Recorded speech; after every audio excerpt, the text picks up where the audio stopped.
Welcome back, everybody. It is September of 2021, and this is episode 33 of What Is On My Desk.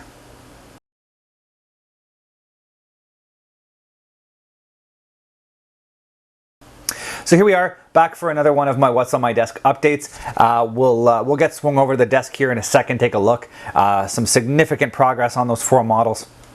I think you guys are pretty surprised at where I got to all of these. And I also have quite a bit of new stuff to go over.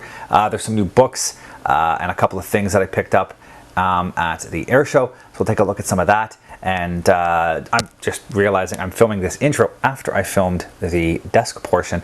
And there was one thing I forgot to mention that I got, and I actually managed to pick up some Airshow London branded beer. It's a 4-pack that they were giving out to crews. There was this can with the C17. There was a can for Katie's Corner, which is a bit of a charity that they run at the Airshow. Then there was a can with a diamond, a DA60. And then there was a can with the F-16 demo team. And the interesting thing is the cans included the F-16 demo team and the C-17 demo team. And both of those acts ended up being canceled at the show and they didn't arrive. But still pretty cool. It does say the best air show in North America. It was voted best air show in North America by USA Today, I believe. So a bit of an interesting touch there. Really happy that I managed to pick that up from the guys, and so all those people at Airshow London, thank you so much. And so at that note, let's get swung over. Let's take a look at these models. And as always, my name is Sean, and this is Sean's Aviation.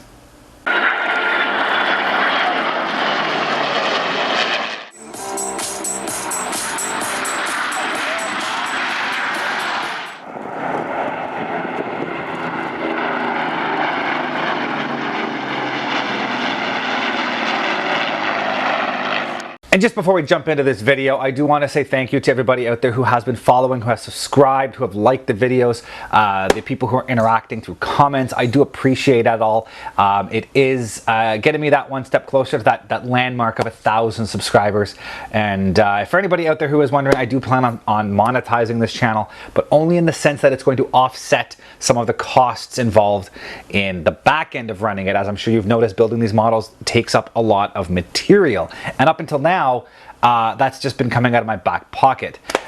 So if I can offset those costs a little bit, it allows me to get some slightly better material, you know, get some newer models, get some new stuff going on, get some the construction done. As well, it's going to help offset with some of the travel I do going to air shows, and especially as things open up post-COVID.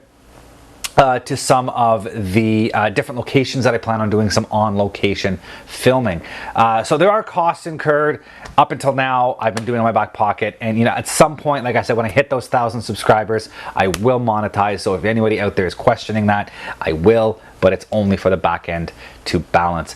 So on that note, if you haven't subscribed yet and you like the content you're seeing, please subscribe down below. Click that like button. If you don't like the content you're seeing, let me know why. Send a comment over. Let me know what you don't like, what you think I could do better, and I'll do my best to try to make things work. So thank you very much, guys. And here we go, onto the video. So here we are back at the desk. Before we get going into the models, let's take a quick look at some new stuff I have to show you guys. So as I mentioned, there's going to be some books. There is a coin, as well as a bunch of airshow swag. I might as well show you everything I got. So we'll start with the books. These were a couple of books I found on a Facebook buy and sell group for scale models. A gentleman was selling off a bunch of books, and these were the right price. And they're definitely an interesting book. I've always liked having these style books, and they're written by Dana Bell, which is a legend in the markings community for the Air Force and camouflage. And so there are 4 sets of books. So there's actually, I got them all mixed up here. There we go. So volume 1 is the U.S. Air Force colors from 26 to 42. Volume 2 is the European and Mediterranean theaters from 42 to 45. And volume 3 is the Pacific and the home front from 42 to 47. And then the 4th book is the Navy Air Colors from 1911 to 1945. It is only volume 1. I'm not sure if there's a volume 2 of that. I'll have to put my feelers out and see what I can find on that. But definitely some very interesting markings and stuff in here. Whoever owned these books before also, they taped these these pages in the front and back. I'm not sure where they came from, but they are great color profiles of some of the aircraft. But anyways, so there's another one here with some naval aircraft. But anyways, they're very well written.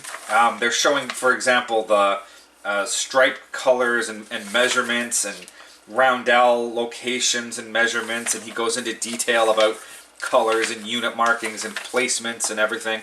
And you get into the later ones and you can see some more color profiles of the aircraft.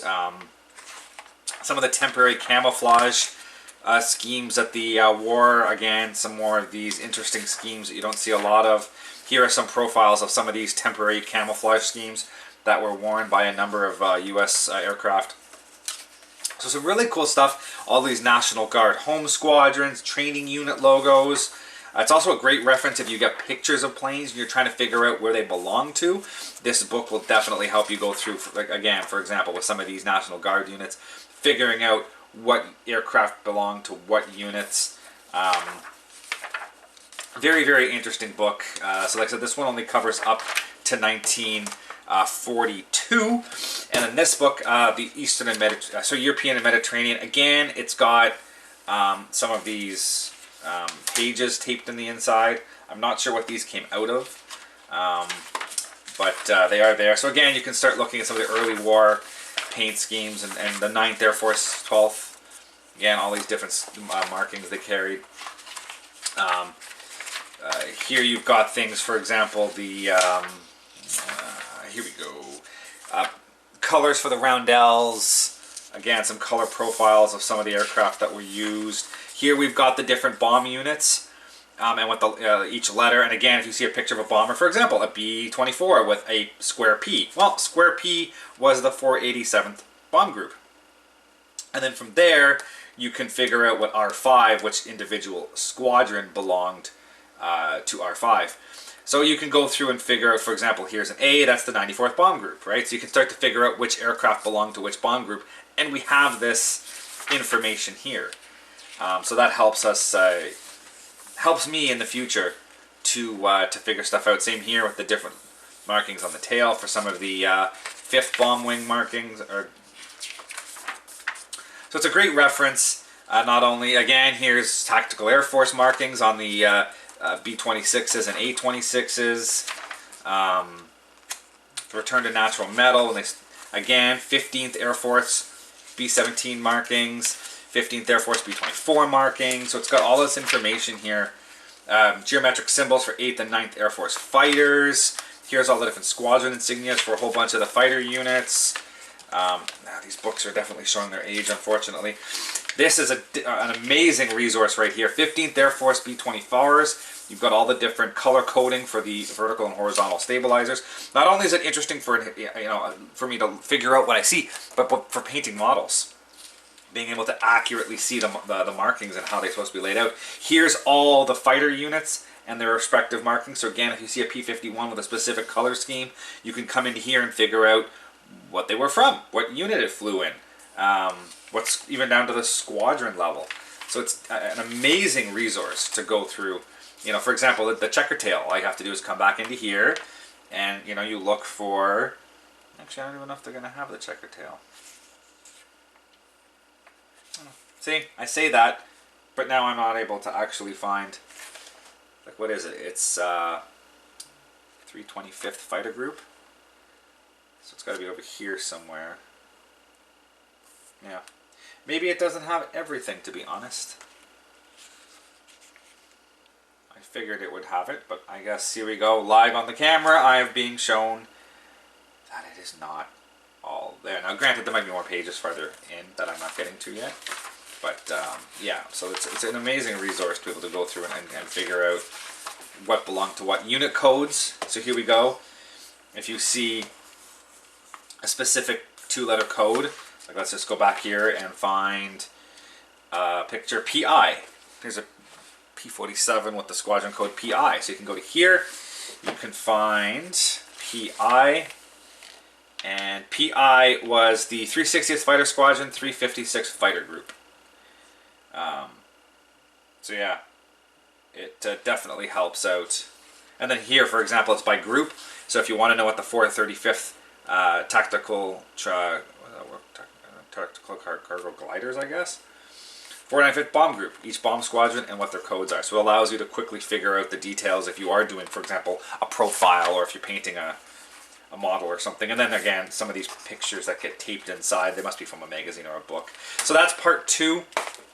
Volume 3, much later printing than these earlier 2, but this is Pacific and Homefront. Very similar to the other books in terms of how they're laid out. Markings, command stripes for the different P-40 fighter units, the evolution of the roundels, markings for the training centers, 3rd Air Force codes. Like, it's just everything you would ever need to be able to mark up an aircraft or decipher what you're looking at. If you have a picture of a plane and you're trying to figure out what unit it came from, pretty much everything you need to know are in here. You see a patch on somebody, well, you can come and find the patch and find out who it belonged to. It does have troop carrier numbers. Each aircraft had numbered between a certain number. So if you see a transport aircraft with, for example, this C-47 says 355, you just have to go see, oh, see, it's tactical, it's the 69th tactical, I don't know what that means, cargo squadron, I'm assuming. But it's very easy for you to figure out what squadron an aircraft belongs to by using that little handy chart. So he's gone ahead and done all this research, and they put them all into specific books. Here we go, B-29s, 20th Air Force tail markings. If you have B-29s, you can figure out what squadron they belong to based off these markings. Here's a bunch of the fighter markings. So again, if you have see pictures of a specific P-47 or P-51 or P-38 or whatever you have, you can come in here and you can find the markings and figure out what they belong to. Or vice versa, if you want to paint something up in a specific scheme, this gives it to you. But here we go, look at all that. A-26, A-20s, A-26s, B-24s, more B-24s, B-25s. There's some more A-26s, the nose markings on the B-25s, all the different markings. So it's very easy to not only decipher what you're looking at, but know exactly how to mark up the model that you want to do or whatnot. So it's a very, very, very handy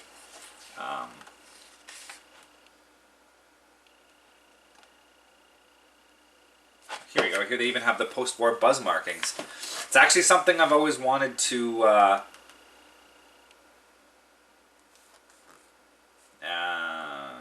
don't think it is. Yeah, it's pretty close. But yeah, you can go through and find all of your buzz markings for the immediate post-war world. They changed a lot in 1947 when it became the U.S. Air Force. As the U.S. Army Air Corps, it had a slightly different setup. But yeah, so it's a very, very handy reference book. The Navy one, very similar. Here's all your different carrier divisions with their markings for the escort carriers. I'm not going to go through this one for too long because you can kind of get the feel for what these books are like. You get the color schemes, you get the markings, you get the details, you know, everything else. So it's pretty. Here we go. For example, some of the early squadron markings and everything else. So they're very, very handy reference books. So considering I paid very little, I think I paid like 20 or 25 bucks for all 4 books. So it's a great reference to have if you're ever looking to, you know, look up research or do models or painting, anything like that. Great resource. If you can get your hands on these, you don't have them yet and you're looking for them, these are a great, great set of books to have. So we'll quickly take a look at some of this swag I got from the air show. So the only coin that I was able to track down, now to be honest, all of this came from Airshow London, and Airshow London didn't have any statics, but I was lucky enough to be working the show, so I was able to get out in the hot ramp and talk to a lot of the crews, which is how I managed to get a lot of this stuff. So a lot of the guys, because there weren't as many statics, a lot of the guys were just giving stuff away. So everything you're going to see in this next little section cost me a grand total of $5. I think I paid for 1 patch, and that was it. Everything else was given to me. So it's a pretty amazing collection of stuff. And I did get a single coin, and it is a U.S. Coast. I'll zoom in a little bit so you guys can see. It is a U.S. Coast Guard coin, and it is from the Detroit Wing flying MH-65s. So protecting the Great Lakes, U.S. Coast Guard Air Station Detroit. They're actually based at Selfridge Air Force Base, or Air National Guard Base. And it's pretty interesting. It's got the Coast Guard crest, and then the MH-65 Dolphin logo in the inside the crest, and yeah.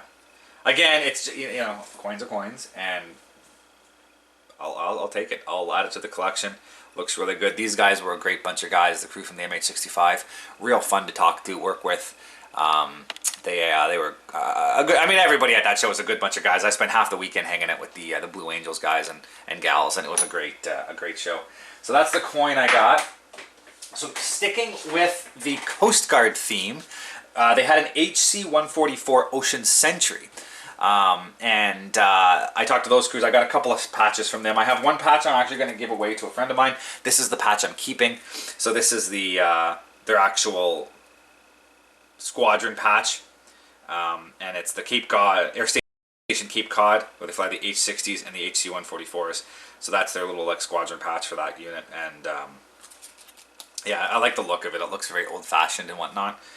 So I'm very happy with that. I'm going to make a zap board at some point where all my patches and stickers, and I'll hang it on the wall somewhere, but I don't have a lot of wall space, so that'll have to wait for a little later.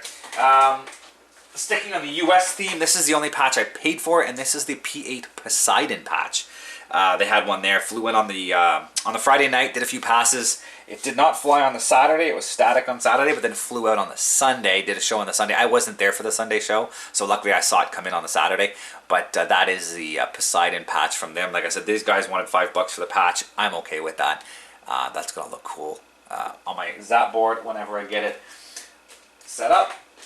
Snowbirds, great bunch of guys. I already have a lot of their stuff, so I wasn't too pushy with it. But one of the other fuelers got a handful of stuff, and part of it was pins. So I have these nice little Snowbird pin that I will add to the collection. I don't know whether I'll wear it or not. I'll probably just keep it in a little baggie and do something else with it. The Demo Hornet guys were there, and the Demo Hornet team does not have a lot of stuff to sell. Unfortunately, they don't have. They had hats, and that was basically it. There were no coins or anything yet. But one of the guys did bring down some 433 stuff, and I think I may have shown you guys before. I did get a 433 coin a while ago. I went through this coin back when I first got it. So they did have coins, but because I already had one, I didn't bother getting one. I did manage to get a 433 sticker. So that goes well with my 433 Squadron CF-18 over there. I'll probably put it on the shelf beside that. But we did get a 433 sticker. That's always nice. The Demo Hornet themselves, they had the pamphlets that they usually hand out to the crowd. As I said, they didn't have the ability to wander around the crowd and hand this stuff out, so they were more than happy to hand us stuff. But basically includes their schedule for where they're flying, and then a little bit about the team and the aircraft, everything else, and then it's got the big poster on the inside with this year's demo scheme. So just a little bit of memorabilia I can stash away and, you know, get back out and think about later in the life about the show and everything else. So I'll keep it for now. Might get rid of it eventually, but for now I'll keep it. Stickers, they had some pretty cool stickers. I don't know how well these are going to show up on this camera. I'll zoom in a little bit. There's two different stickers. There's this one here. It's going to be very hard. It's highly reflective. Strong at Home. This is their... this is the logo that's on the tail. So this is, as you can see, it's very reflective silver sticker. So that's a 2021 demo team sticker. So I managed to get that one. And then there's a second one, which is Operation Inspiration, which is they're flying around Canada, you know, inspiring Canada with the COVID pandemic. So you can kind of make out that logo with the snowbirds and everything else on it. So those are the two stickers that the demo team was giving out. So I got a bunch of those. I handed a bunch out to the other guys in London, and then I brought a few home for myself and to give away to some of the guys that I know who collect stickers. And then the big one was Blue Angels. I said the Blue Angels were there. It was their only Canadian stop with their new Super Hornets. Great bunch of people. Lots of fun to talk to. Lots of fun to be around. And they handed out stuff like crazy. So I got two stickers, the big and the small. The Blue Angels sticker. Again, not too sure what I want to do with these. Eventually I'll make a zap board. Same thing as the F-18 team, F-18, they have the little booklet. It goes through all of the maintenance and support teams who are part of the support side of the team, and then it's got the big poster, the 75th anniversary of the Blue Angels. So that's kind of cool to have, that it is the 75th anniversary. So I do have that. They give out a couple of pictures, so everyone's signed. I mean, it's not actual signatures, it's a picture of the signatures, but it's a nice little poster. Again, 75th anniversary logo. So it's always nice to have that. They also had a picture with Fat Albert. I let some other guys take the Fat Albert pictures, and I kept the Blue Angel picture because, you know, it is the Blue Angels. Eventually, like I said, I'd like to get some of this stuff. When I get some more wall space, get some of this stuff framed and get it hung up. The big one was this big book. It's a 75th anniversary commemorative book. I don't know, I'm sure they had a bunch of these printed up, and they were giving them out to everybody, all the VIP stuff. But they gave a bunch to us at the show. They're not doing a lot of shows this year. Their schedule's relatively small this year. So anyways, this is it's a history of the Blue Angels. It also includes a whole section where it talks about every single member of the team, all the different, as you see here. These are everybody who flew with the Blue Angels going all the way back to 1946, which is pretty impressive that they've listed effectively every single team member who flew with the team going back to 1946. So that's, and then it also shows all of the executive officers, transport pilots, maintenance officers, flight surgeons, administrative officers, public affairs officers, yeah. So it's a pretty interesting little book. Again, that's a neat piece of history to have in a few years when not only was it the first year they flew the Super Hornets, but it's a 75th anniversary, and this is sort of that commemorative booklet. So down the road, you know, that eventually might, it might turn into a collectible. Who knows? There probably aren't a lot of these floating around, so time will tell how they turn out. So that's it, really. I mean, I didn't get much. As I said, they were not a lot of aircraft on the ground. Just a couple. A lot of stuff was flying in remote, and not a lot of crews brought swag because they just didn't have. They weren't expecting the crowds, and they didn't have the same supports they normally had. So not quite as much stuff as previous years, but enough to make things interesting. So on that note, I guess we'll get going on these models.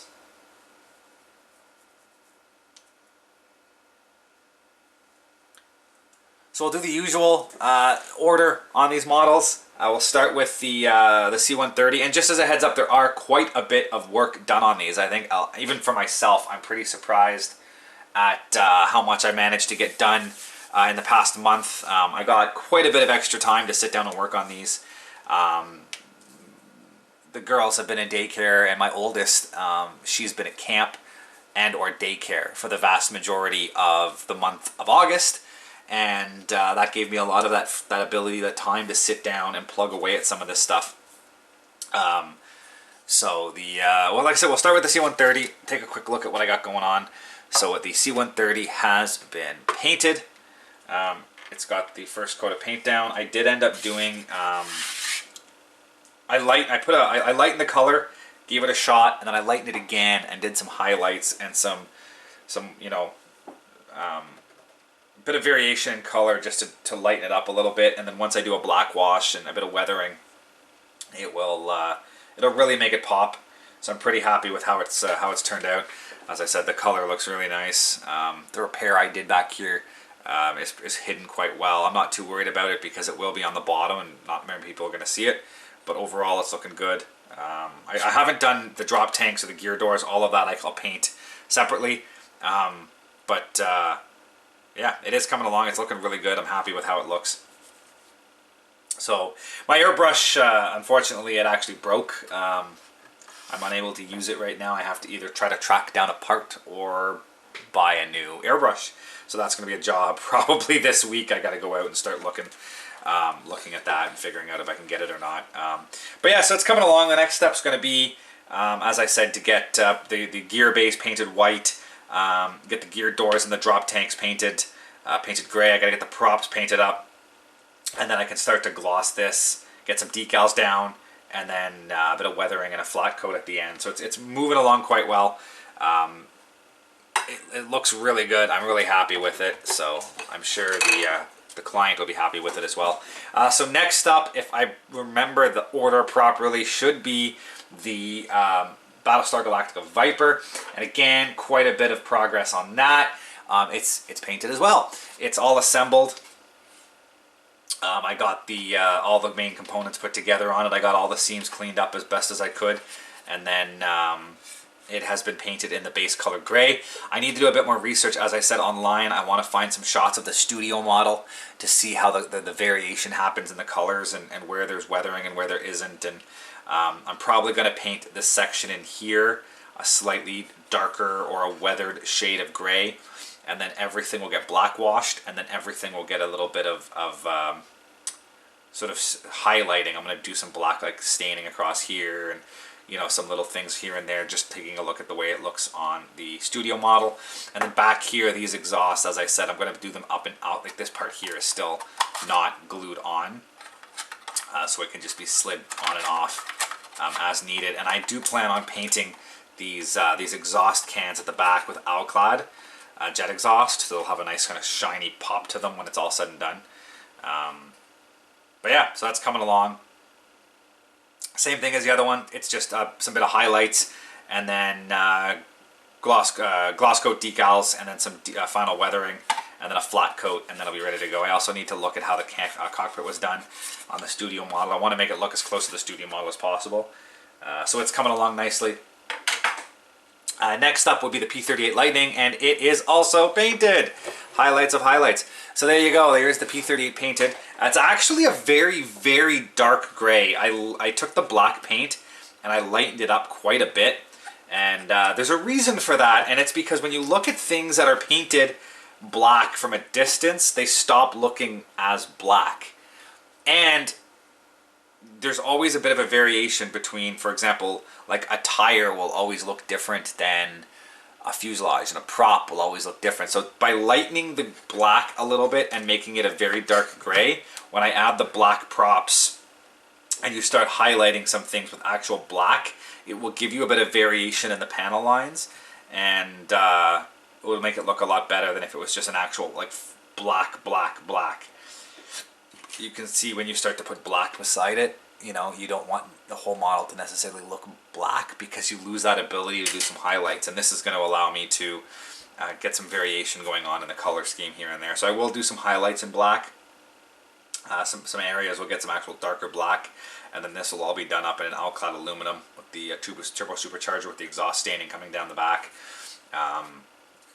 So yeah, you need to have a little bit of variation in the color, and that's kind of what I'm going with. And then once you add all the markings and decals, it'll all pop. So this is getting very close. As I said, I just need to work on the props and spinners, get the Alclad done, and then gloss coat, decal. I'll actually do gloss coat, decal, and then the Alclad, because I don't want the Alclad to get ruined with the finishes. So I got to play with the order a little bit, but it is coming along. It looks really good. I think that'll look nice done up in a, you know.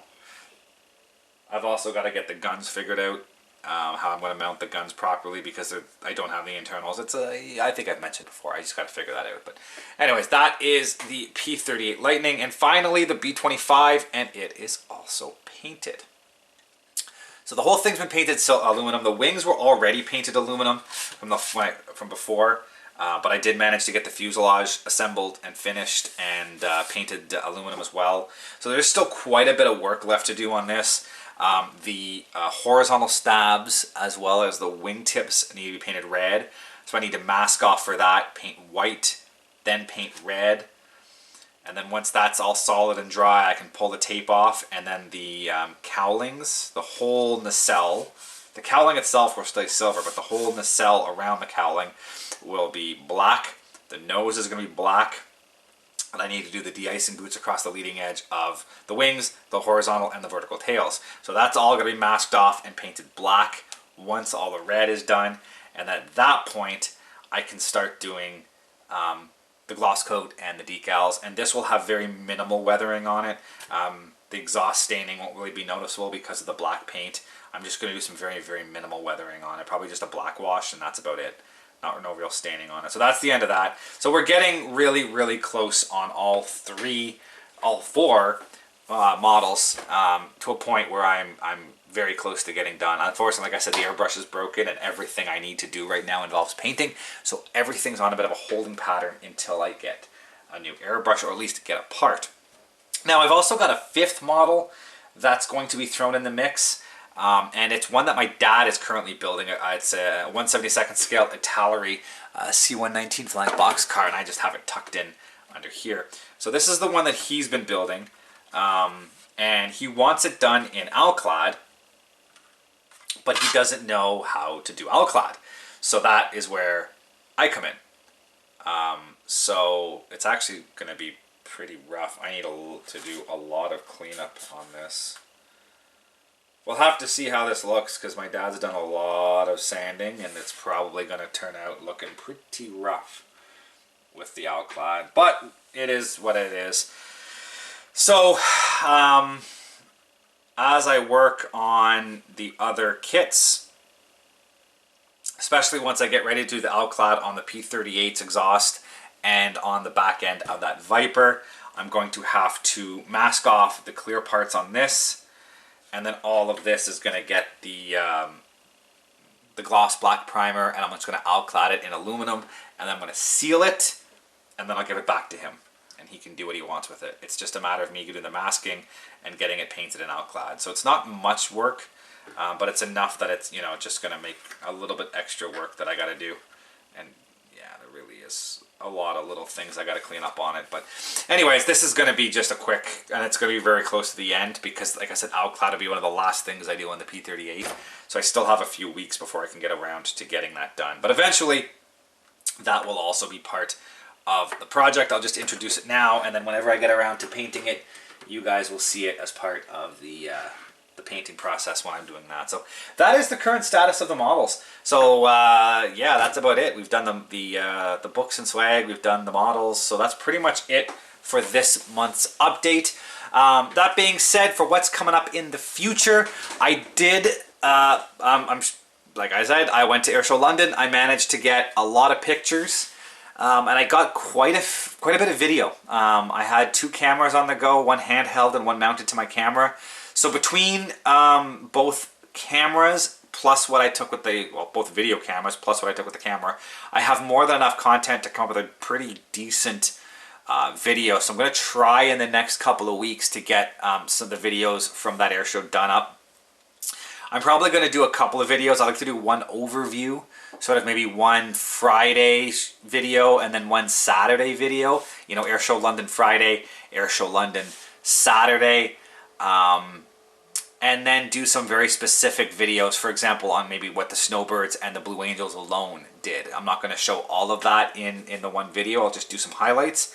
And I'll probably do a specific video later, at least for the Blue Angels. I can't remember how much of the Snowbirds I videotaped. I was busy doing a lot of other stuff while they were flying. So we'll see, but I'm definitely going to have a video for the Friday night and a video for the Saturday show.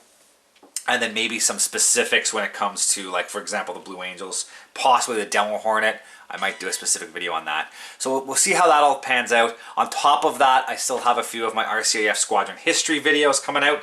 So that's coming up in the future.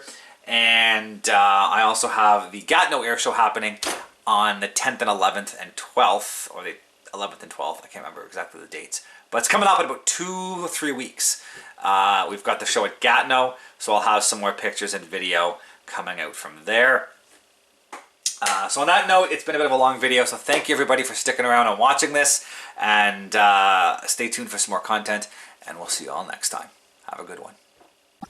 Thank you for watching, guys, and as always, if you are interested in any of the content you see, you can access my website at www.seans-aviation.com. You can see all the latest pictures of aircraft and museums and the build logs of all of my current models and past models on that site. And if you're interested in any of this content, please click the subscribe button here on YouTube to follow more. Thank you very much, and see you guys next time.